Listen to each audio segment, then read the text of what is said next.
want to talk about something this morning that is important. I want to ask two questions about truth. Number one, what is truth? How is it defined? And number two, can man establish truth? Can man set the boundaries of truth and tell us what is truth and what's not? Not inform us from information he receives from other areas, but can he actually, I suppose, use the word invent truth? Can man do that? Now, as we begin to look at this, I want to look at a conversation that took place between Jesus and Pontius Pilate during the time that Christ was on trial before Pilate. There are a lot of things sometimes that we need to call to our attention and we need to remember. Actually, Pilate recognized it pretty quickly that Jesus was not brought to him because of any infraction of the law of the Roman government. He was not. He was brought to Pilate because the Pharisees, the scribes, disagreed with Jesus on various doctrinal points. And they could not answer his arguments, and therefore they simply accused him and carried him to trial. That's a tactic that's still used. If you can't quiet your enemy, you just put him in prison. In many countries in the world, prisons are filled with people who object to their political leaders. Pilate recognized that's what it was. So when he came to, and the people accused Jesus of being the king of the Jews, in verse 33, and that's what the claim was, that he was saying that he was the king of the Jews, I think Pilate could pretty obviously look and see that there really wasn't a lot of problem there. Jesus was a poverty-stricken carpenter from Nazareth of Galilee.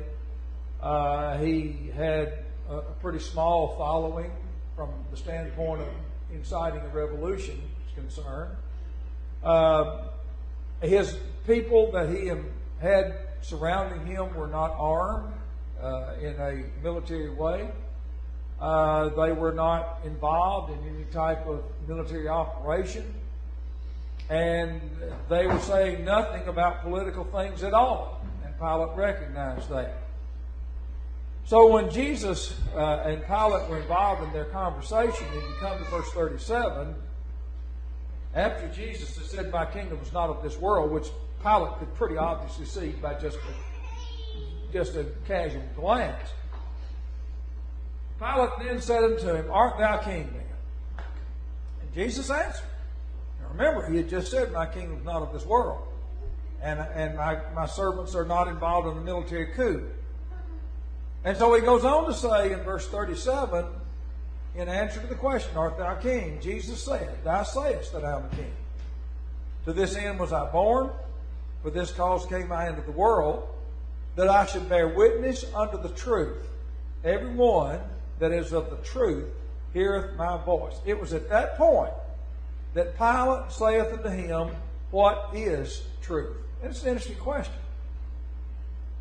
I didn't think I'd see the day, but it has come.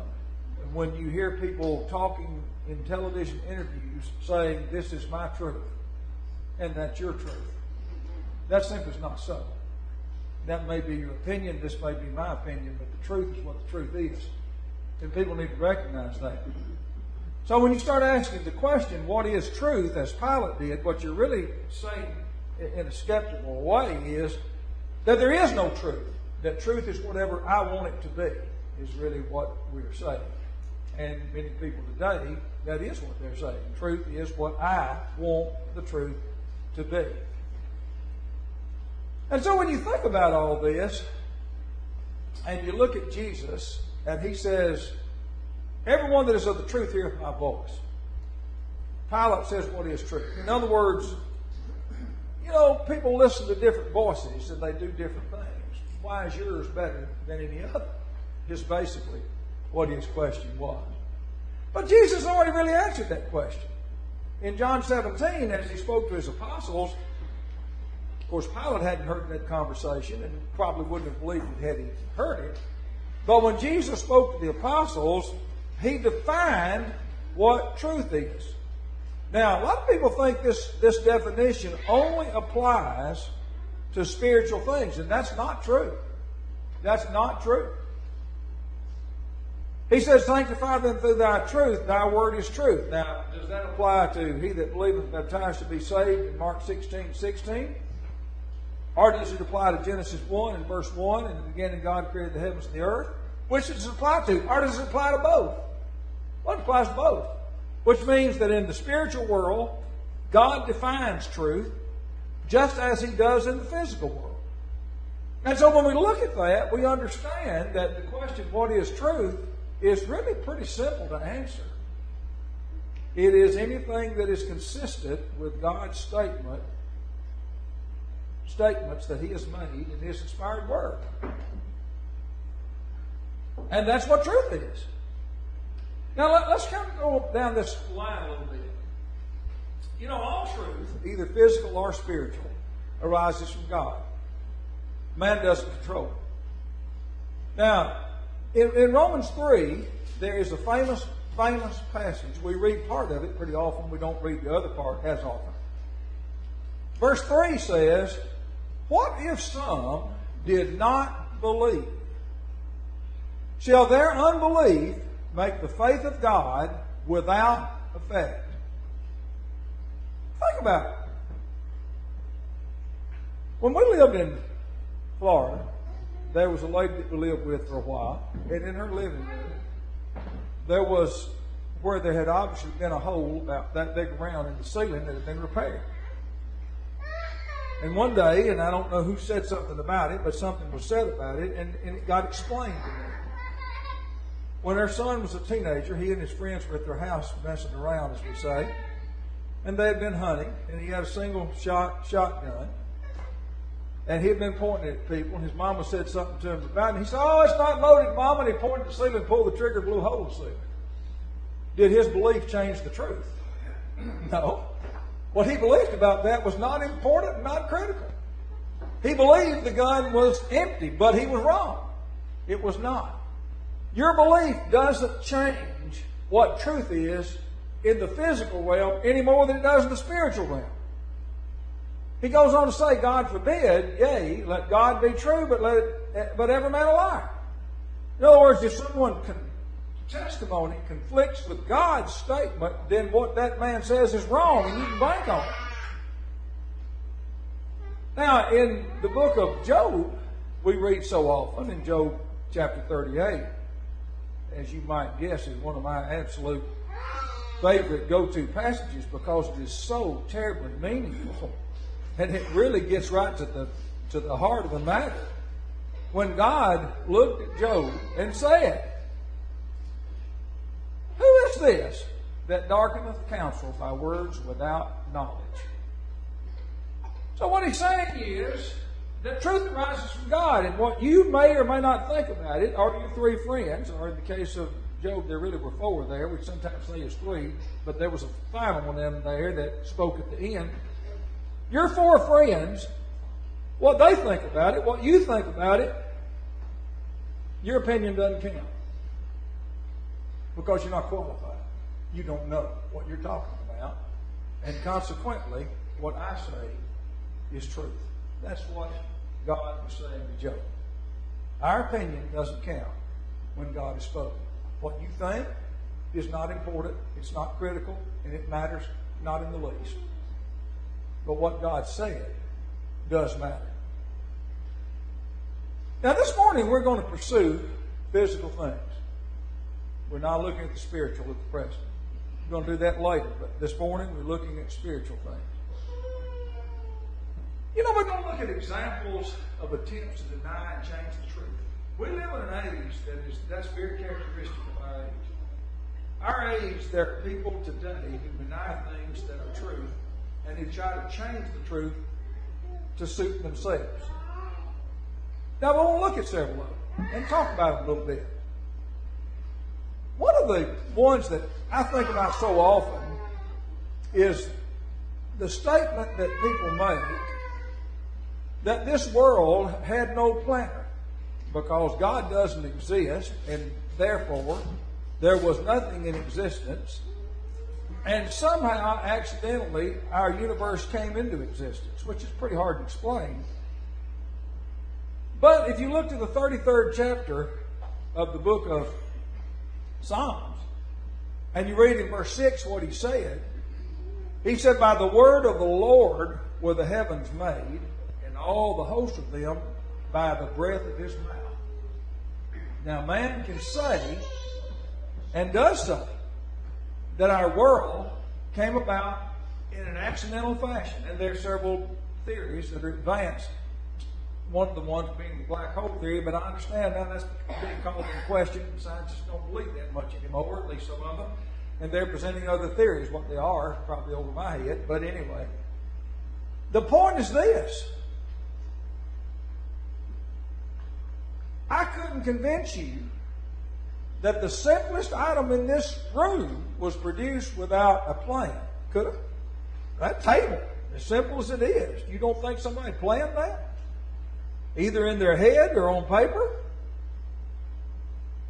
I mean, have you ever gone out to the dumpster and looked in the dumpster and seen all of a sudden you throw a bunch of wood in and it falls in place and it looks just like that, fastened together? You ever seen that? You haven't. And that's pretty simple.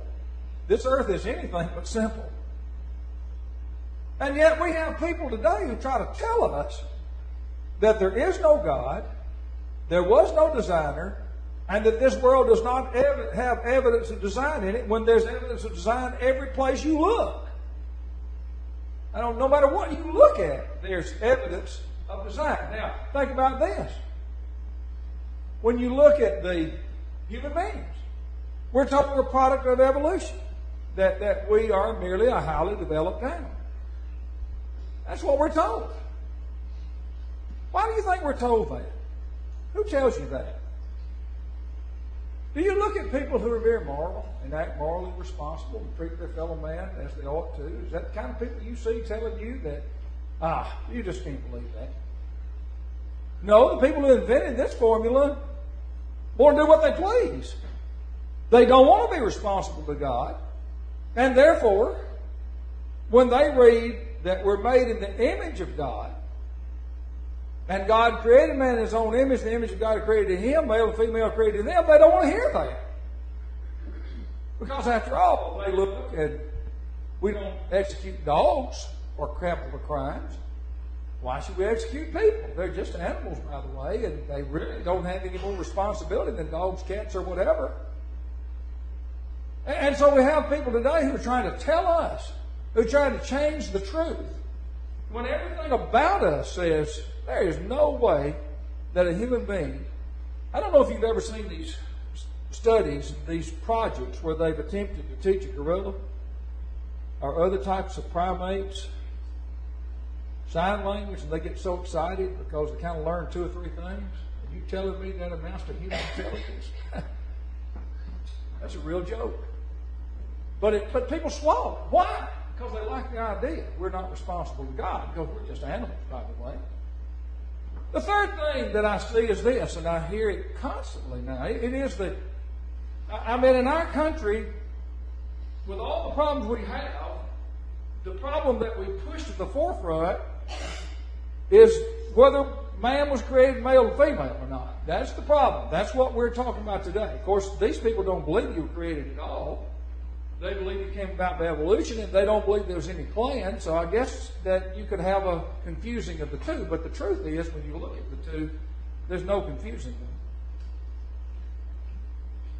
We were created male and female. We're told that sexuality is not what we were born with on our birth certificate, but it's what we believe it to be. Have a person running for governor in California who won the decathlon. He's a man, but he dresses like and has adopted a woman's name and pretends to be a woman. And everybody thinks that's great. Well, I don't have a problem with him pretending. In his case, he doesn't even say he's a woman. He says, I just kind of like it, and that's what I do. So, okay. May think it's perverted, but that's up to you. But just don't tell me that you're a woman because you're not. What you think has nothing to do with reality. This morning, Pat showed me a little picture on Facebook and had a dog standing in a litter box and said, I identify as a cat. Do you think he's a cat? No. He's not a cat. He's a dog. And whatever he wants to identify as will not change anything. But we're told today that we have to accept that. That if this person, I mean, even in some places now, they're telling us that some legislators are trying to pass laws that you can't put a person's sexuality on their birth certificate. I guess they're trying to avoid the state laws that said you have to play in the sport that's to which you're identified by your birth certificate, Tennessee being one of those. Where if you don't have female on your birth certificate, you can't play as a girl. Of course, I understand why people want to. I understand that. You can't really do it the other way. You can't be at the top of the heap, but you can there. Because you're just stronger and bigger and faster. People don't like that, but that's the truth. And yet we somehow honor that. And we say, these people are tonight, does what you believe make any difference? We had a woman not too long ago that identified as being black. She became the head of the black organization in Oregon. Come to find out, both her parents were white. She didn't have any black in her lineage at all that anybody could ever locate. And everybody got mad because they tried to tell her she's not black. Well, she's not. I mean, here's the truth. This woman has two white parents. She's a white woman. What she claims to be is irrelevant. It doesn't change anything. I kind of think about this sometimes. When I was a small boy, my favorite television program by far was Gunsmoke. And it still tends to be right up here at the top of the list. I watch it even though I've memorized every episode pretty much right down to the letter. And I used to get out on the carport and play. And I was always Matt Dillon. That's always who I was. But I'm never dumb enough to believe that that's who I really was. So if somebody wants to pretend something, have at it. It's free country, do whatever you please. You want to live in sin, that's your prerogative. You can do whatever you please. Just don't tell me that I'm changed the truth. Because the truth is what God defined it to be. And He defined that there are men and there are women, and not whatever number they come up with, 1,500. One person wrote a book, 1,500 different genders. They're just not. Whether you like to admit that or not. Another thing that comes to my mind is this.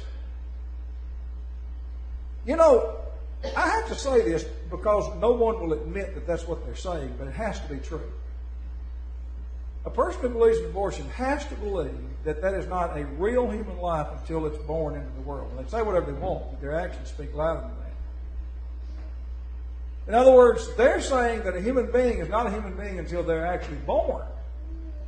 And at that point, they become a human being. And before that point, they have no rights at all to any protection under the law. And so that's what we're told. Well, now, if you want to say, I don't mind killing babies, that's one thing. But if you try to tell me that that's not a baby, that's a different thing entirely. And that's kind of what I'm led to believe people are trying to get me to swallow. I've said in many, many sermons, and I believe it to be true, that the discovery of DNA will be the downfall of abortion. And eventually, man's going to finally get to the point that he just cannot look himself in the mirror and deny the obvious. And the obvious is the day you're conceived, you are the person you're going to be, period. That's the truth. Psalms 139, here's what God said, God's truth. Thou hast possessed my reins, thou hast covered me in my mother's womb. I will praise thee, for I am fearfully and wonderfully made. Marvelous are thy works, and that my soul knoweth right well. Now, when was I made? My substance was not hid from thee when I was made in secret. Talking about conception, and curiously wrought in the lowest parts of the earth. And then he said something else. Thine eyes did see my substance, yet being unperfect. In other words, the embryo doesn't look like a full-grown human being, but it's the beginning of it. But he goes on to say, in thy book all my members were written, which in continuance were fashioned, when as yet there was none of them. In other words, I don't have blue eyes. I never had blue eyes. That's really what he's telling me. Now that's the truth. That's the absolute truth. Now man can pretend anything he wishes, and man can say anything he wants to. But let me tell you how God interpreted that. In the book of Exodus, I listen to commercials today and I get kind of amazed. I'm watching the news and I'm being told basically that an embryo is not a human being and has no rights under the law. And then the next, they get away from that and they click away from that and they go to a commercial and they talk about some kind of medication, whatever it's for, blood clotting, whatever. And it'll say, this may be harmful to unborn babies. Now, which is it? Is it an unborn baby or is it not? They seem to know the difference when they want to. And when they don't want to, they don't. Well, let me tell you what God said. Here's what God said.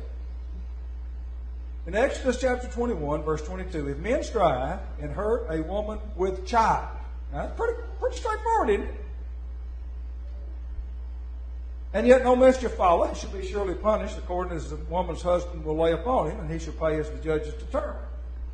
If any mischief follow, then thou shalt give life for life, eye for eye, tooth for tooth, hand for hand, foot for foot, burning for burning, wound for wound, stripe for stripe. Now, people argue about which they're talking about in that last part, whether it's the woman or the child. I believe it to be the child. But even if it's not, the statement that was made was that there would always be a punishment because that was a human being and somehow it was placed in danger or harm. Men trying to change the truth. Now let's think about this. Another thing comes to mind, marriage. We hear all about this. This has just become such a common thing.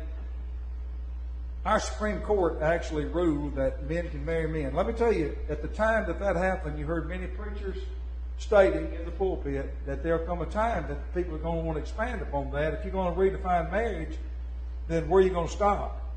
Well, that's already happened. In New York, there's a man who wants to marry his daughter. Well, the courts in New York, the authorities wouldn't issue a marriage license. He's now in court. And he's saying that when you redefine marriage and took it away from a man and a woman, and then you took away your ability or your right to define marriage at all, so it can be defined any way you want to. It's going to be kind of interesting where he ends up. But he's suing for the right to marry his daughter. Well, just stop and think. If we just listen to what God said in the first place, and how well was that accepted and for how long? When Adam had Eve brought to him and said, this is now bone of my bones, flesh of my flesh, shall be called woman because it's taken out of man. Therefore shall a man leave his father and mother, shall cleave to his wife, and they shall be one flesh. And if you look at Matthew chapter 19, and Jesus was asked a question about divorce, he went back to that situation, and what he said was, had ye not read that he which made them at the beginning made them male and female, and said, in the beginning, he said, for this cause shall a man leave father and mother, shall cleave to his wife, and they twain shall be one flesh. Wherefore there are no more twain but one flesh, for what therefore God hath joined together, let not man put asunder. In other words, what he's saying is, God defines marriage. How long did man accept that? Well, till the 21st century. How long has the world existed? I don't know exactly. Recorded history goes back about 6,000 to 10,000 years. So that means for about 10,000 years, everybody had enough sense to know that a man marries a woman and that's what marriage is. And then all of a sudden, in the 21st century, we became enlightened and realized that everybody had been wrong for the last 10,000 years or so. Does man have a right to define truth or to change the truth? Here's something I want you to think about. Last point. Should have been a question, didn't put it in that way. Should have said, can man create a moral, orderly society without God? The first statement is nonsense. To state that man can create a moral and orderly society without God is nonsense. In Jeremiah chapter 10:23, there are two passages in Jeremiah that are very common passages. People probably who aren't even students of the Bible have heard them. They realize what they say. Jeremiah 10 states very clearly, "It is not in man that walketh to direct his own steps. Lord, I know the way of man is not in himself. It is not in man that walketh to direct his steps." Not too long ago, we had a lesson. And I'm thinking about kind of turning it into a series of lessons, making it more detailed, in which we talked about the Ten Commandments. You do realize, if you look at the Ten Commandments, it defines the 6 of the Ten Commandments that have to do with our relationship with man.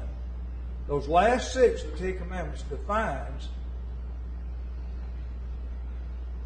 the legal structure of every nation that's civilized on the face of the earth. Because it deals with property rights, it deals with social rights, and it deals with the idea of treatment of each other. And that's what it does. So if you look into it, that's what it does. So where do we need to go? If we want to have morality, when you look at people who deny God, they don't believe in the existence of God, how much moral behavior do you see? Just think about the countries in the world. China is a country that their official position is that God does not exist. They actually put you in prison if you possess a Bible or you have the audacity to say that we believe in God. What kind of nation is that? You know, China had a policy for a long time. They've since gotten away from it in the last few years because their population kind of got a little under control. But they had a policy that no one could have a child or have any children more than one. So couples could have one child, and beyond that they could not.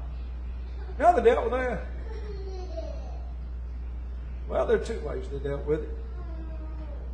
Because there was no moral standard to live by, some of them just killed their children and nobody really cared, weren't prosecuted. And the other way they dealt with it, they didn't really have the, I guess we'd say, the nerve, the gumption, or maybe the depravity to kill their own child. They'd actually go and lay the child down and desert it, and lay it down beside, as in the case of my granddaughter, lay it down beside the door of a water treatment plant, hoping somebody would find it before it starved to death. That's kind of what you see. Does that sound like moral behavior to you?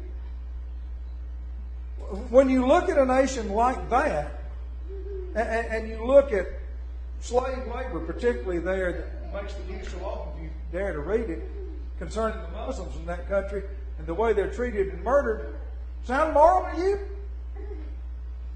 No. And the real problem is this. Jeremiah said this. He said in verse 15, "Were they ashamed when they had committed abomination?" No. They were not at all ashamed. Neither could they blush. Therefore they shall fall among them that fall. At the time that I visit them, they shall be cast down, saith the Lord. What's he telling you? When people in China act like that, do they think of that as being sinful, something they ought to be ashamed of? No, because they don't have God in their thought process, and consequently, they don't care what they do, because we define. Will man act morally without God? No. That's why Jeremiah goes on to say this. "Stand ye in the ways, and see, and ask for the old paths, where is the good way, and walk therein, and ye shall find rest for your souls." What he's talking about is God's will. Stop this drifting off and ignoring God and doing whatever you please and thinking you're going to find happiness in it. And thinking that somehow this is the answer, that we redefine truth. Let me tell you something.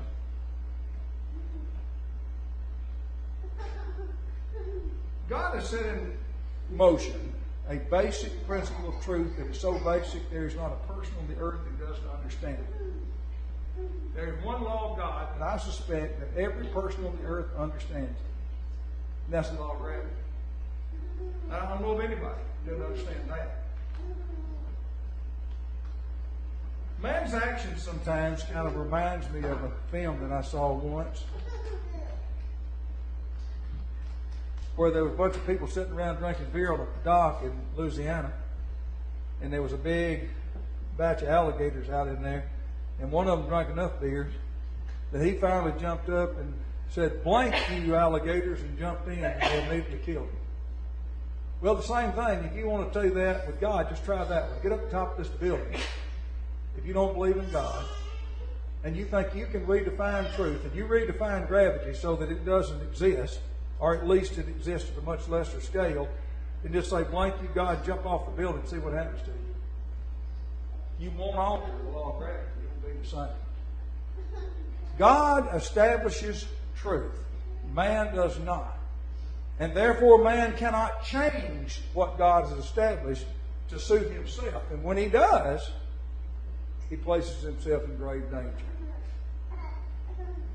You know, I've thought to myself many a time when I see a lot of the murders that happen in this country today, we have softened ourselves to the value of human life by the millions of abortions that have been performed where we don't value it. And we have repercussions from that. And we've raised people saying that human life is meaningless unless we deem it to be meaningful. And therefore, we have people who are acting in accord with that principle. There are complications physically when we ignore God's law. Later, we're going to talk about his spiritual law. But for this morning, we were discussing his physical law. Does man have a right to change God's law? Can he establish truth? Can he change truth? And the answer to both questions is no. He cannot establish what truth is. He cannot change what God has established. Our time is gone, and we've talked about first principles of the gospel. We need to be obedient to it. The only question is, do we submit to God's will or do what we please? That's the only two choices we have. And we need to give that some thought as together we stand as we sing.